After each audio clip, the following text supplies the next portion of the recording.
What's up, y'all? Thank you for joining me again today. I have a very, very special video in store for you today. This is the type of video that I've wanted to do for over 15 years, ever since I got into motorcycle road trips. Last night, I flew into Los Angeles, California, and bought this 2008 Ducati Hypermotard 1100S. Now, if you know anything about my channel, you know that I live in Cincinnati, and California is a very, very long way away. So I bet you're wondering how we're going to get this bike home. Well, if you know me, there's only one way to do that, and we're going to road trip this bike 2,200 miles home over the next 5 days. So make sure that you stay tuned in, because this is about to be the trip of a lifetime.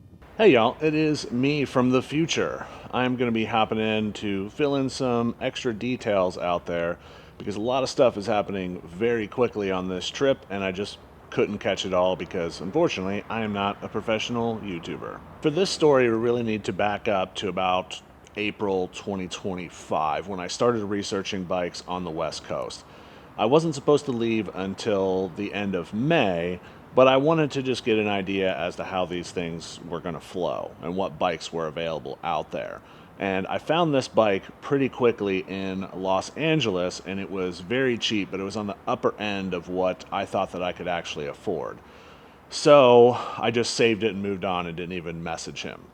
Once we got to about 3 weeks out, that's when I started to message him and, try to put together a little bit of a deal. But it was still about 3 weeks before I was actually going to be there. And I was pretty confident that this bike was going to sell.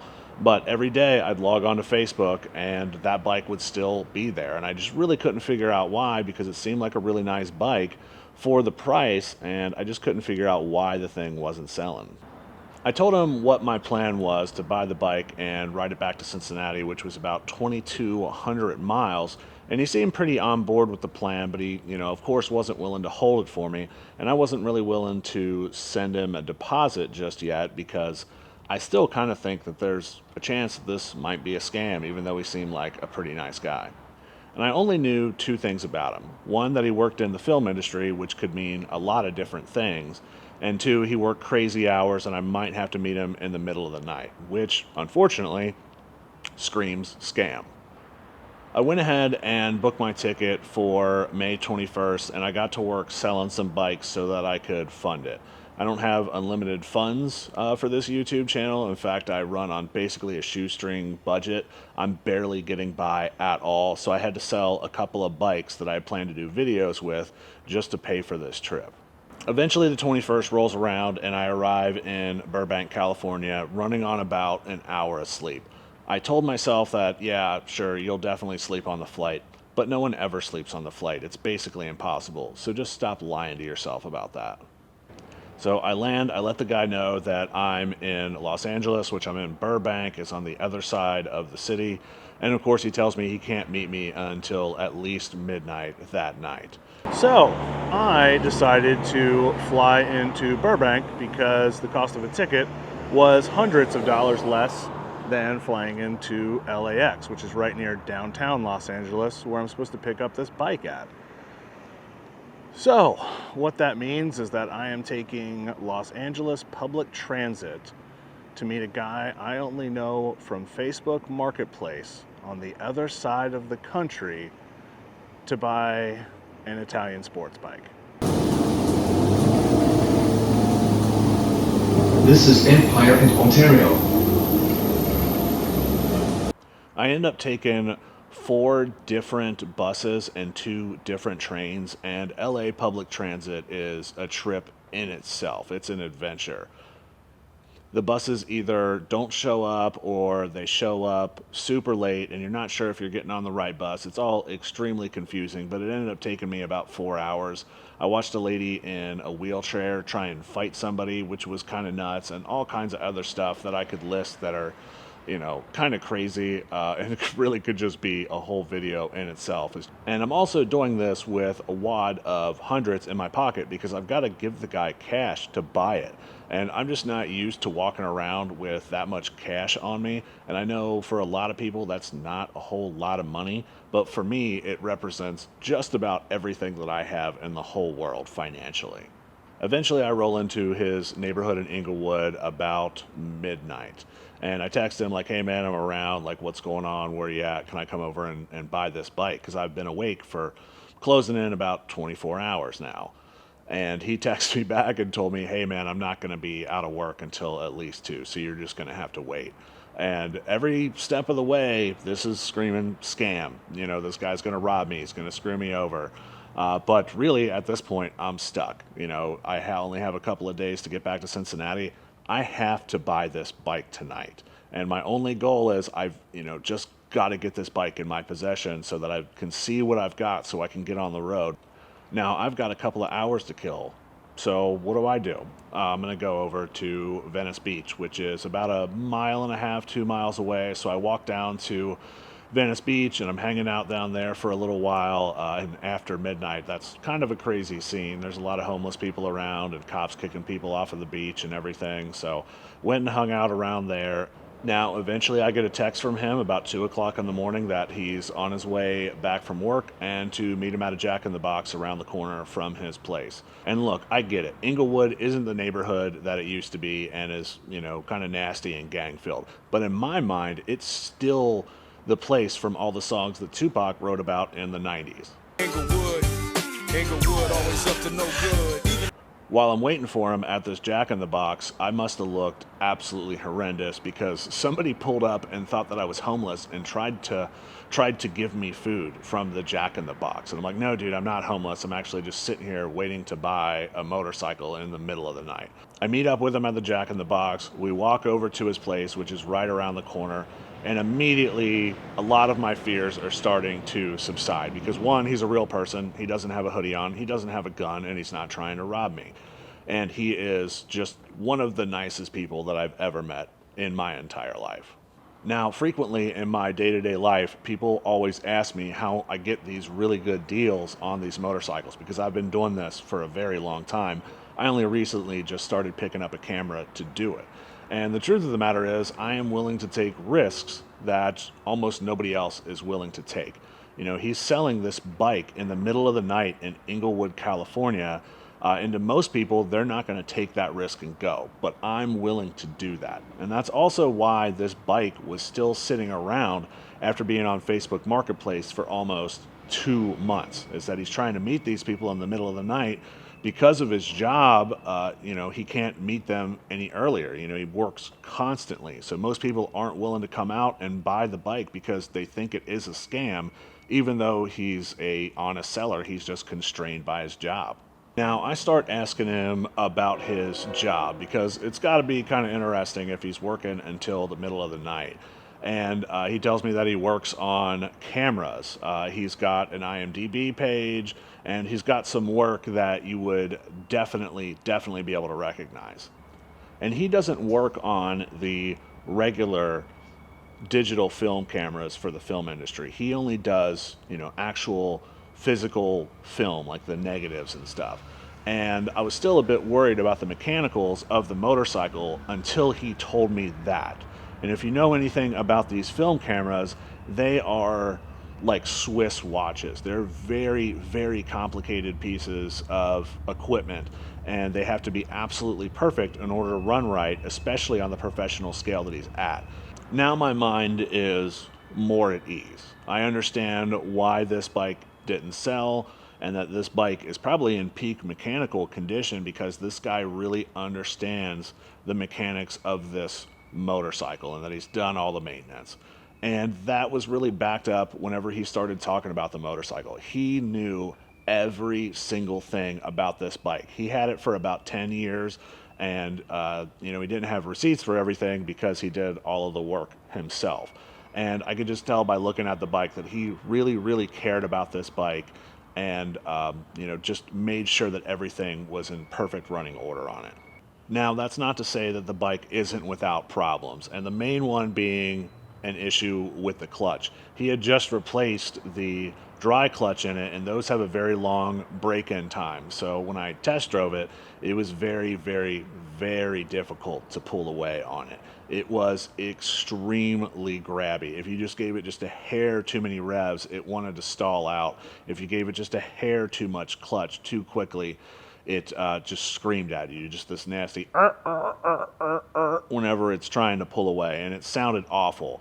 But that's way better than if the clutch was slipping. You know, it's hard to get a slipping clutch home 2,000 miles, but if it's too grabby and it's a little hard to pull away, hopefully it just wears in over time and it'll get a lot smoother. And also, it was a brand new upgraded clutch, so it's going to be a little bit grabby. So I was hoping as time went on that it would start to wear in and would be a lot easier to manage. Long story short, I talked with the guy for over an hour. It's almost 4 o'clock in the morning. I get back to the hotel and I can finally sleep for at least a couple of hours, and I can just have some type of reassurance that at least I have the motorcycle and I have some way to get home at this point because I've bought a one-way ticket. This is how the bike looked when it ran off the showroom floor in 2008. And as you can tell, it looks quite a bit different than that. Because our buddy who we bought this bike off of was working on a film in New Orleans around 2014 or 2015. The director of this film had this bike stolen. And whenever they got it back from the theft, it had been wrecked and it looked kind of nasty and it had a bunch of broken off panels on it and stuff. So the insurance company opted to total it out. Now, the director didn't want a wrecked bike, but my buddy did. He knew that that bike was coming back from the theft recovery. So he bought that bike back from the insurance company at a super cheap rate, way cheaper than the bike should have been listed at. But motorcycle insurance buybacks, you typically get those for pretty cheap because the insurance company doesn't do those a whole lot. They don't do those nearly as much as they do for regular cars. So we got it for a pretty good rate, got it back to LA after the movie was over, went through the whole process of getting the bike rebuilt. Now he restyled the entire bike to make it look like more of a street tracker. And I think that it looks great as it is, but it does look drastically different to whenever it was originally made. Now, the next order of the day is I've got to go and record the intro up on Angel's Crest, which is, a very famous road on the West Coast. It's kind of similar to the Tail of the Dragon.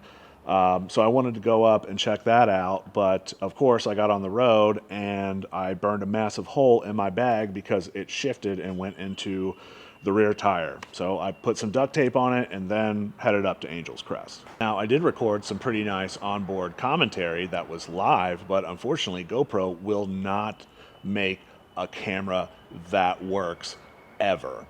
Now, first impressions with the bike, clutch is terrible. It's so hard to pull it away, but I'm just hoping that as more time goes on that it'll wear in and it'll get better. But more on that later. Now, aside from that, everything on the bike is just very sensitive. All the brakes are very sensitive. The throttle's very sensitive. The clutch, that's very sensitive as we just talked about, but it's manageable. Now, it'd be very easy on this motorcycle to grab a handful of anything and just end up, backwards in a ditch with two broken legs. But if you are reasonable with it and understand that everything's sensitive, it's pretty easy to work around. Now, the handling on the bike is fantastic. It turns in really well, mid-corner. It's nice, safe, planted. It's a very nice bike to roll around on. Now, it only makes about 100 or so horsepower with the upgrades that he has put on this bike, so it doesn't have too much power. You don't feel like you're going to spin up the rear tire whenever you're coming out of corners. It does make quite a bit of torque, but the tires on this thing are pretty thick and chunky, so it's got plenty of grip. And overall, it's just a nice handling bike. It goes perfectly straight in the straight lines, and as long as you're reasonable with it and aren't pushing it too much, it's a really nice bike in the corners, even with those 100-pound bags that I've got on the back of the motorcycle. And now let's talk about Angel's Crest, because this is just a really nice place to be. When you're riding at the tail of the dragon, it's like you're in a tunnel because of all the trees and everything. You know, you can't really see the view. Here, you can see for miles and miles and miles out in the mountains, and it's absolutely gorgeous. There is a huge range of corners here. There are fast corners, slow corners, hairpins, medium speed corners, you know, very long, very short, very snappy corners. It's got everything in this place, and it is just such a nice place to be. Unfortunately, I didn't get a chance to ride this a whole lot because I needed to get on the road to get back east because I've only got a couple of days. But from what I experienced, this is a fantastic place to ride. And people talk about the problems with California endlessly. I mean, you get online and people are just talking about it constantly. But from where I'm standing right now, I can't see any problems with it at all because it is just so beautiful. Now, up next is the absolute number one best thing about riding in California, and that is lane splitting. This is 100% legal out here, and in fact, it's even encouraged. This is something I wish we had in every state in the entire country because it helps with congestion so much. And people aren't really rude about it here because it's something they've grown up with their entire lives. And you just weave in between all of these cars, and most of the time they kind of hop out of your way once they see you coming through, and it's not really an issue. I never felt unsafe at any point doing it. And it's really a win-win for everybody. You know, no one wants to sit in traffic when you could just, you know, squeeze through and get out of people's way. I'm so excited to eat this. I've been waiting 2 years to have In-N-Out again. I used to have it whenever I lived in my bus out here, a couple times a week. But it's been several years since I've been back. Oh, which is so good. It's not fair that they get to have this every day, and we only get to have it every once in a while. We need these back east so bad. Now, I do these trips cross country on a fairly regular basis. I try and do it once or twice a year. And the top question I get asked about it is, what's it like to ride cross country for 2,200 miles? Well, unfortunately, a substantial portion of it is just like this.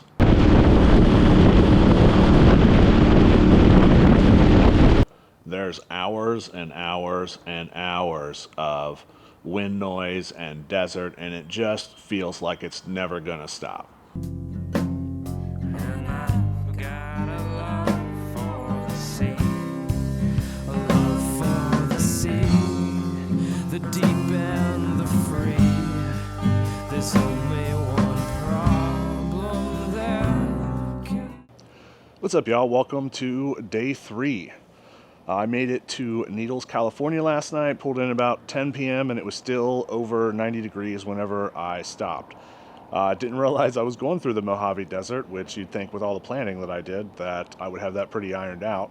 But a lot of things happen very quickly, and you're going to miss stuff.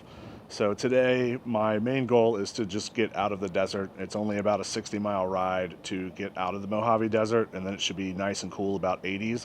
And I really, really need to get out of here because within an hour or two, it's going to be over 107 today. So first thing I'm going to do, just hit the road. I'm not going to eat. I'm just going to get out of here and get into the nice 80-degree weather. So I'll see you guys on the road.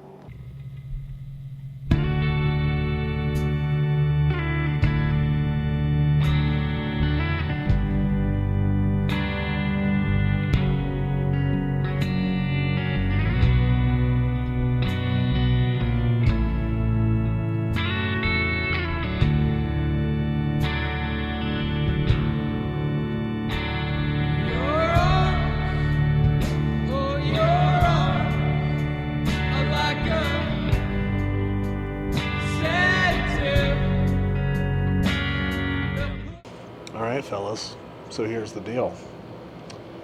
I have very bad news, and probably not for the reason that you think that it is. I'm getting old. It's official. Father Time remains undefeated yet again, but for 2 very specific reasons. So, number 1, I was following a group of like 6 truckers on the road going through the mountains, and they were, you know, kind of all jockeying for position and cutting each other off, and zipping and zooming in front of each other, and had some pretty big, nasty loads on it. This is the third day in a row that I have slept in a hotel on the road. And I used to never sleep in hotels. I would just pull over on the side of the road and just sleep on the sidewalk somewhere in some tiny town, or I'd sleep at a rest stop, or find some camp on, on the apps.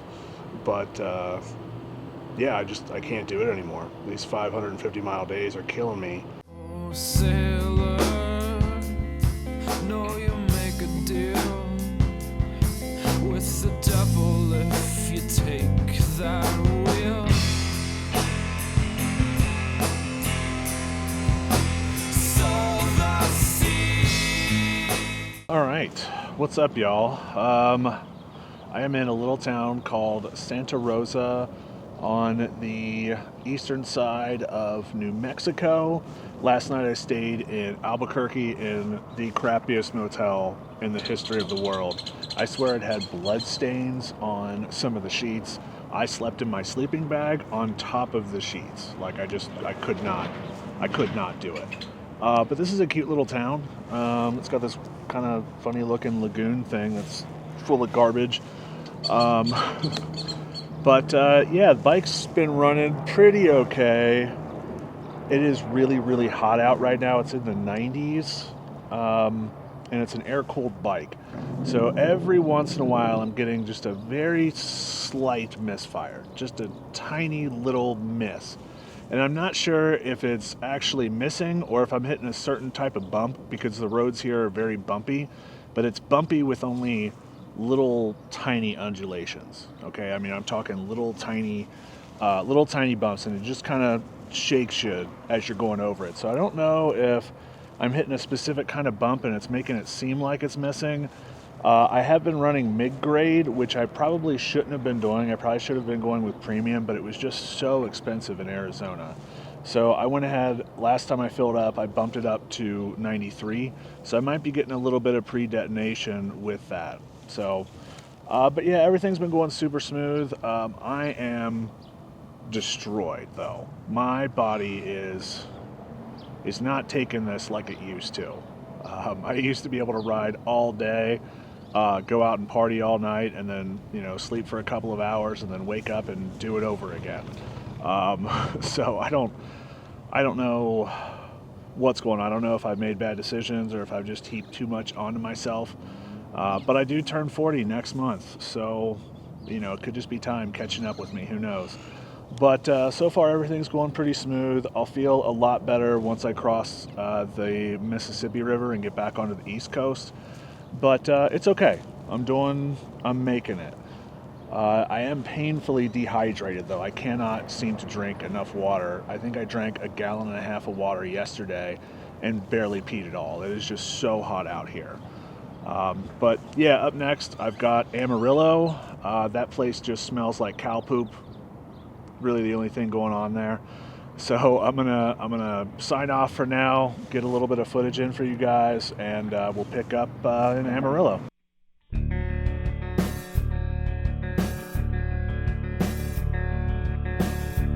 be in Nashville by the morning, 'cause Cincinnati's got me down. I had a love, I wore it too thick, and now she don't want me around. Oh, where should I go? I've been to Texas a bunch of times, but I've never been through there at this time of year before. And it's actually pretty beautiful if you come through in the springtime. There was way more green than what I expected. Here is a bonus shot of my drone freaking out and almost getting hit by 2 semi-trucks and a car.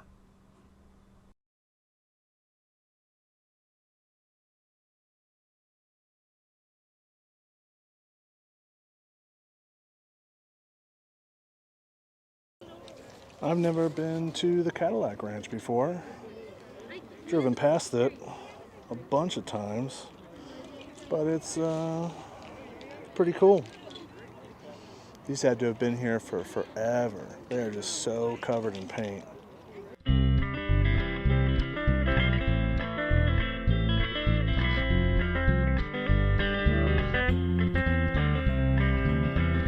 Your eyes are dark, your skin is bright, your clothes are black, and my heart is light, but yours has sunk in deep inside. It's never gone. What's up, y'all? So here's the deal. It's about midnight in Oklahoma City. I just got in. I had to race a lightning storm for over 120 miles to get here before it hit. I just kept it pinned the entire way and just barely made it in time. It was very scary.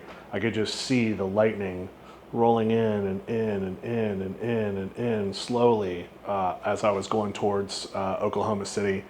Once I got within about 20 miles of the city, it started happening behind me instead of alongside of me, so I was pretty confident that I would be good. Unfortunately, tomorrow I need to get to St. Louis, and unfortunately there is a massive thunderstorm that is rolling in through that area, specifically around Joplin, Missouri. If you know anything about Joplin, it's very notorious for tornadoes. In the early 2010s, they had a F5 tornado, which is the strongest one you can have, and it killed over 150 people there. So it's kind of notorious for having difficult weather there. I need to leave here at 7 o'clock in the morning so that I can take advantage of some of the good hours that we're going to have for that period of time. Even though it won't be that much, I might be able to get a couple 100 miles in before I really start to get slammed. But there's no going around it. Okay, hopefully this makes more sense showing this to you on the map. So here's Oklahoma City right here, which is where we're going to be leaving from. And here is St. Louis all the way up here on the right. So it's just a diagonal shot from here to there, and that's it. So here's where we're at 7 a.m., which is when we should really leave at, and you can see it's pretty calm down here. So we're going to be moving diagonally through here. But then you get to 9 o'clock, and you can start to see it's starting to fill in, but all the storms are kind of away, but they're coming. 11 a.m. is when it really starts to get crazy because we're going to be going right through there at that same time. Now, if we can get through there earlier, the better. We might be able to get up here a little bit faster and miss a lot of these really bad thunderstorms. We're still going to get soaked. We're still going to be completely soaked all day tomorrow. There's no way around that because all of this is rain, all of it. But it gets worse and worse the longer that you go through the day. All right, y'all, it's about 9 a.m. I woke up at 7, checked the weather immediately, and it actually was to my advantage to wait a bit. It's gonna be thunderstorming in Tulsa until about 11 o'clock. Actually until about 10:30. And after that, it should be just rain. So my only goal is just to miss the thunderstorms today. And, getting wet, that's fine. You're going to get wet on these trips. It's going to happen. But the thunderstorms are kind of a no-go. So it's to my advantage to wait a little bit. But the weather forecast is a lot better than when I went to bed last night. I'll leave you behind, but you'll always have my crappy electric. This is the most ridiculous truck stop I've ever been in my life. A full-size semi-truck in here.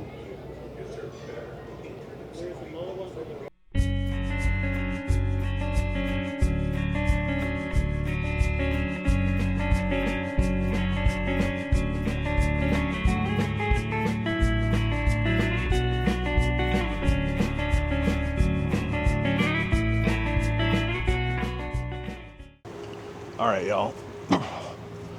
All right, y'all, so here's what's up. I am about 2.5 hours away from St. Louis, where I'm supposed to stay tonight, so I can have a nice, easy 350-mile ride tomorrow. But the temperature has dropped to like 55. I successfully avoided all the rain. I didn't hardly get wet at all. But now it's absolutely freezing, and I didn't pack any coats or anything. I do have my wetsuit though, and I was able to find some gloves at the gas station, which I think will fit over top of my motorcycle gloves. So I'm gonna put my wetsuit on and yeah, put these gloves on, and hopefully we can make it there tonight, because I don't want to have another big day tomorrow, especially because it's not supposed to be much warmer tomorrow either. So, but yeah, it's the end of May. I don't understand why it's so cold. It should be full on summer by now.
Hey, what's up, y'all? I did make it to St. Louis last night, a little bit east of St. Louis, not in East St. Louis. You do not want to get a hotel room with this bike in East St. Louis. It's just not a wise decision. But yeah, I made it. It was one of the coldest rides that I've ever been on in my life. It was about 50 degrees, which doesn't sound bad until you account for the length of time that I was on it and the gear that I had. I have ridden in 0-degree temperatures before, but with, pretty nice gear, but in only a short period of time. So it was pretty damn cold. I had to take a warm bath as soon as I got in last night because I was just shaking and my hands were freezing. But I did make it, and today, luckily, since I have kept schedule all this week, I only have about a 330-mile ride today, which is drastically shorter than the 550-mile rides I've been doing each day up until now. So excited for that, and yeah, hopefully the bike hangs together, and I'll see y'all at the finish line. Just hurt you. And believe me, if I could, I would let you. But I can't, so I won't ever get you.